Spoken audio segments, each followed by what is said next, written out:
Bonjour, je suis Pierre-Henri de Menton de Challenge. Bienvenue dans ce premier épisode de la Tomcat Factory Insight. Je suis à la Tomcat Factory aujourd'hui en compagnie de Patrice Thierry. Alors, Patrice, pourquoi cette initiative, la Tomcat Factory, de quoi s'agit-il?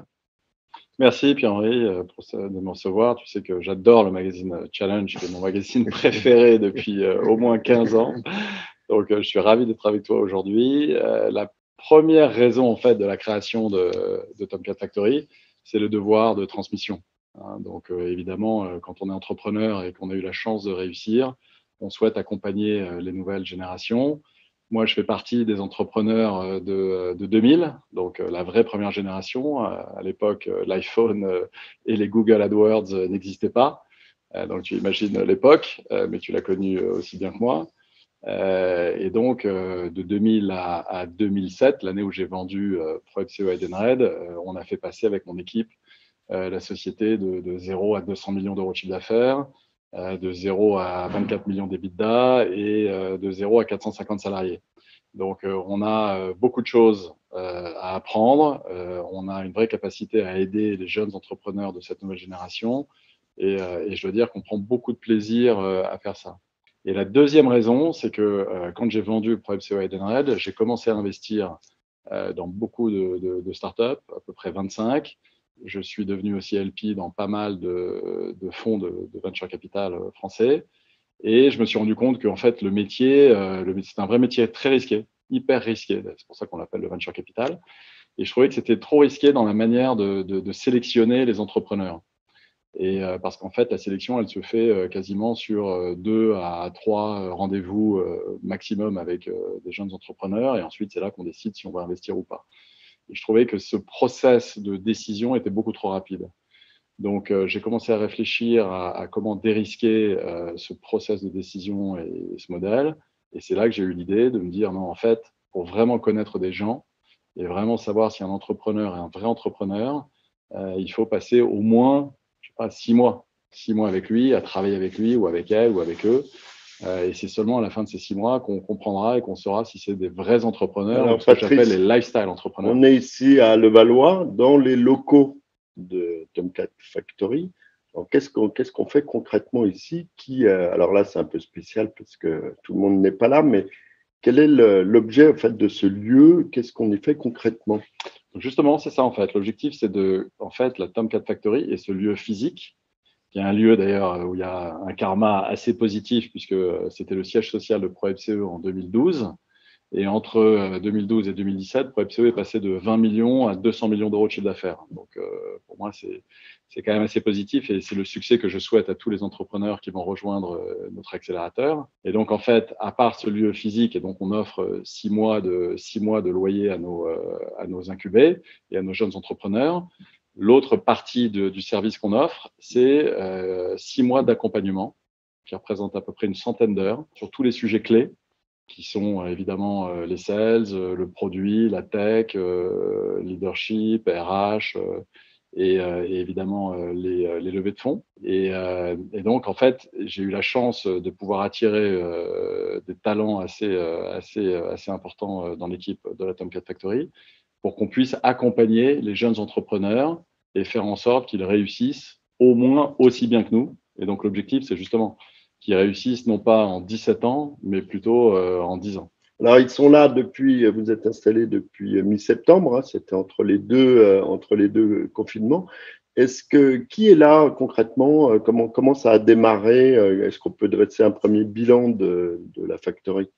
Ça se passe en fait un peu mieux que prévu, puisqu'on a déjà plus d'une dizaine de startups qui sont accélérées dans la factory.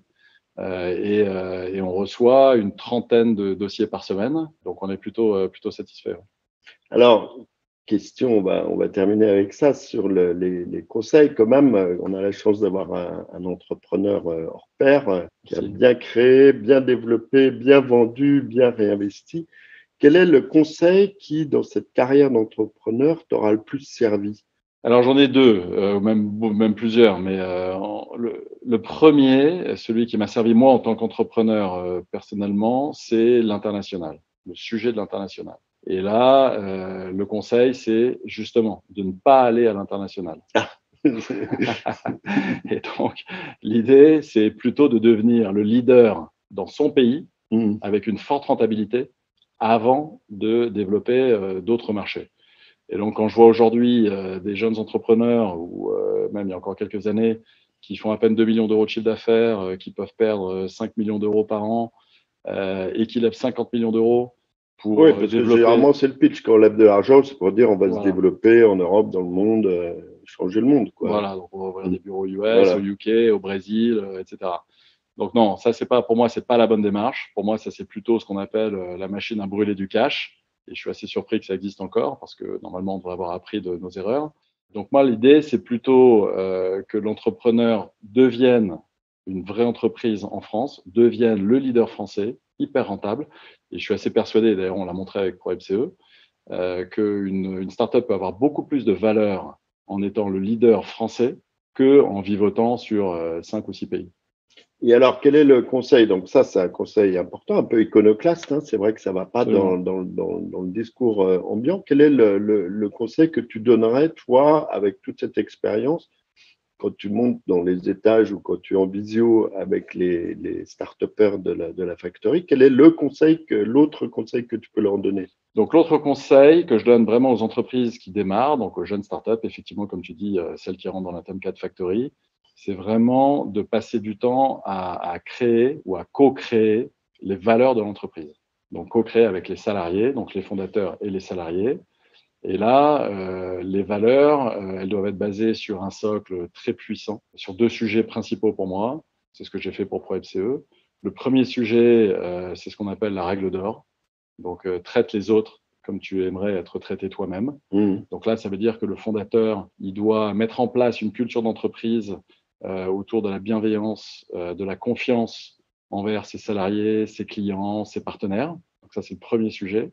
Et le deuxième sujet, c'est quelque chose que j'adore aussi, c'est l'excellence compétitive. Donc, être entrepreneur, c'est être, en fait, c'est un peu comme humblement être un athlète de très haut niveau.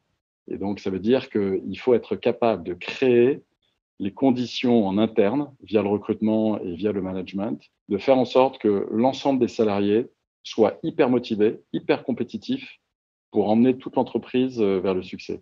Alors, c'est des conseils que tu vas donner. Je crois que c'est peut-être un scoop, mais que tu es en train de préparer un livre. Ces Oui, conseils, ils sont dans ce. Nous en absolument. dis 2 mots et puis Absolument. avant de nous quitter. Ouais, donc le livre va sortir normalement le 20 janvier.